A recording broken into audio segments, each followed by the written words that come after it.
खबरों में आगे बढ़ रहे हैं तो दिल्ली एनसीआर में फिर से मौसम में बदलाव देखने को मिलेगा। मौसम विभाग ने बरसात का अलर्ट जारी कर दिया है। कई जिलों में बरसात की संभावना जताई है। हरियाणा के कई जिलों में खिली धूप, कड़ाके की ठंड से लोगों को राहत मिली है। तो बड़ी खबर आपको बता रहे हैं। तो दिल्ली एनसीआर में फिर से बदलेगा मौसम। दिल्ली एनसीआर में मौसम में एक बार फिर से बदलाव देखने को मिलेगा। बड़ी खबर आपको बता रहे हैं। दिल्ली एनसीआर में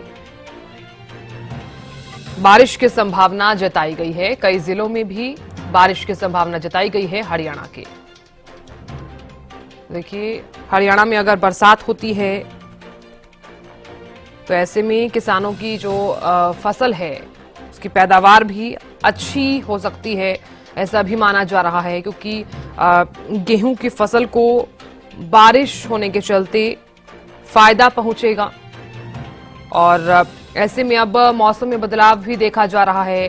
कड़ाके की जो धूप है वो भी फिलहाल है, लेकिन इस बीच अगर मौसम में बदलाव देखा जाता है तो कुछ हद तक राहत भरी खबर तो है, लेकिन उसके साथ साथ ठंड भी बढ़ सकती है।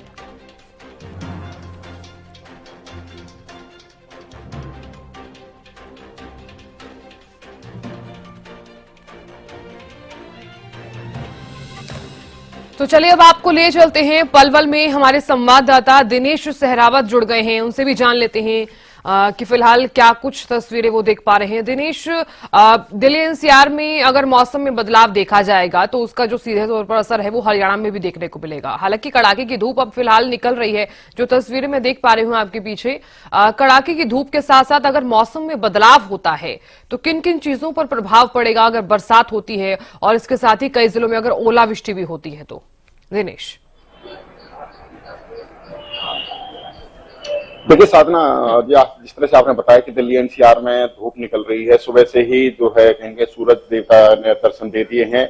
8 बजे से 7:30 बजे से लगातार धूप जारी है। तो ऐसे में पिछले 3-4 दिन से पलवल शहर में धूप खिल रही है। जिले में धूप खिलने से कहीं न कहीं सर्दी से लोगों को राहत मिली है। लेकिन जिस तरह से मौसम विभाग की जो जानकारी है उसमें आपको बता दूं, 13 डिग्री से जो है टेम्परेचर है पलवल का आज का, और जो है धूप निकलती रहेगी। लेकिन शाम 4 बजे होते ही बादल छा सकते हैं। 5 बजे के बाद बादल दिखाई दे रहे हैं।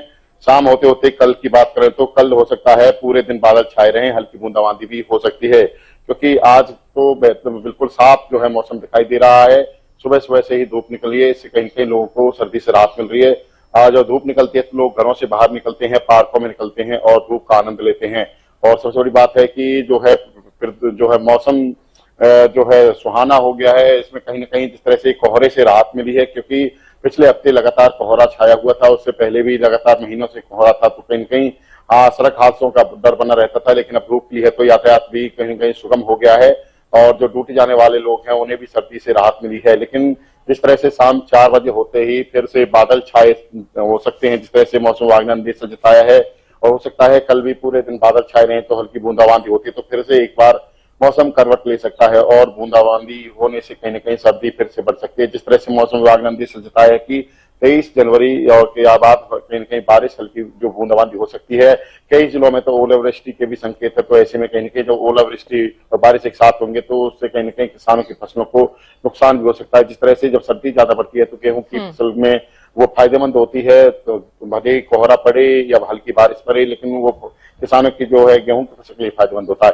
लेकिन जब ओलावृष्टि होती है तो किसानों की जो सब्जियों की खेती करने वाले जो ऑर्गेनिक, बिल्कुल दिनेश, अगर बरसात के साथ साथ अगर ओलावृष्टि होती है तो किसानों की फसलों को नुकसान तो होगा ही, हालांकि क्योंकि पूरे साल की मेहनत होती है, और अगर ओलावृष्टि हुई तो जाहिर तौर पर नुकसान होगा ही। मैं लौटूंगी आपके पास। कृष्ण जिंदल भी जुड़ गए हैं कालावाली से। कालावाली में फिलहाल क्या कुछ तस्वीरें हैं वो भी उनसे जान लेते हैं। कृष्ण, देखिए, क्योंकि कालावाली में जो क्योंकि वो सारा का सारा जो है वो किसानी एरिया है, वहां पर सबसे ज्यादा पैदावार को लेकर भी किसान जो है वो काफी चिंतित भी रहते हैं कि इस सीजन में कैसी पैदावार होगी।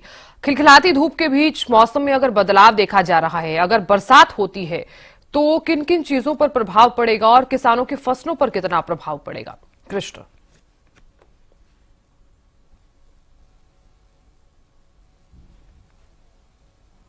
मौसम जो है बिल्कुल साफ नजर आ रहा है। धूप भी अच्छी चलती है और तिखी धूप चलती है। और तरीके से अगर हम बात करें किसानों की जो कालामाली कह रही है वो कहीं ना कहीं पंजाब से सटा हुआ इलाका है, और जहाँ पर फसल जो है वो सरसों और गेहूं की फसल इस सीजन की जो मेन मुख्य फसल है वो है। उस तरीके से अगर हम बरसात की बात करते हैं, बरसात जो किसानों के लिए फायदेमंद है, और उस तरीके से पिछले दिनों ही बरसात हुई थी वो भी किसानों के लिए फायदेमंद थी, एक बरसात की तरह स्टार्ट हो रही थी, क्योंकि जो हल्की बारिश है उससे कहीं ना कहीं किसानों को फायदा जरूर होगा, और किसानों को उम्मीद है कि उस पर बरसात से उनकी पैदावार अच्छी होगी और उनकी आमदन अच्छी होगी।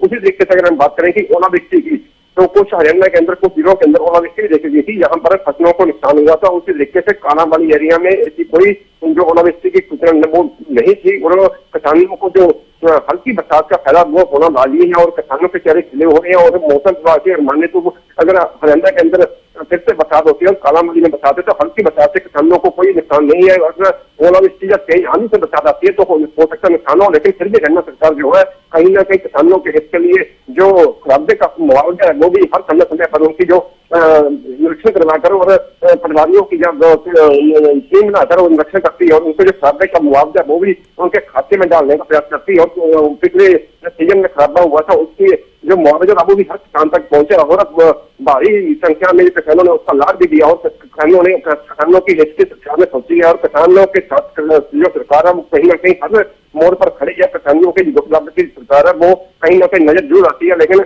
अगर जो कुदरत की मार है तो वो ओलावृष्टि की जो अभी कोई सूचना नहीं है। और ओलावृष्टि जैसे किसानों का जो चेहरा है बरसात से खिला हुआ, लेकिन जब अगर ओलावृष्टि होती है तो किसानों का जरूर नुकसान होगा। और आज का तापमान की कहते तो आज तापमान है वो 12 डिग्री तक सेट किया गया है, और किसानों के चेहरे खुले हुए हैं, और जो आमजन है वो भी उससे जो कुदरत खुली हुई है उससे बचने के लिए धूप देकर अपने आप को ठंड से बचाने का प्रयास कर रहे हैं। और उस तरीके से जो बीजू पड़ी वाले लोग हैं वो भी धूप से कहीं ना कहीं रात की सांस ले रहे हैं, क्योंकि ठंड से बचने के लिए उनके पास पर्याप्त साधन नहीं होते, और वो उस तरीके से उनको ठंड का जो कहर है वो उनके ऊपर जरूर असर करता है। लेकिन जो अब धूप निकली है उससे कहीं ना कहीं उन्होंने रात की सांस ली है। जी चलिए, बहुत शुक्रिया कृष्ण जानकारी देने के लिए। दिनेश आपका भी बहुत शुक्रिया बने रहने के लिए।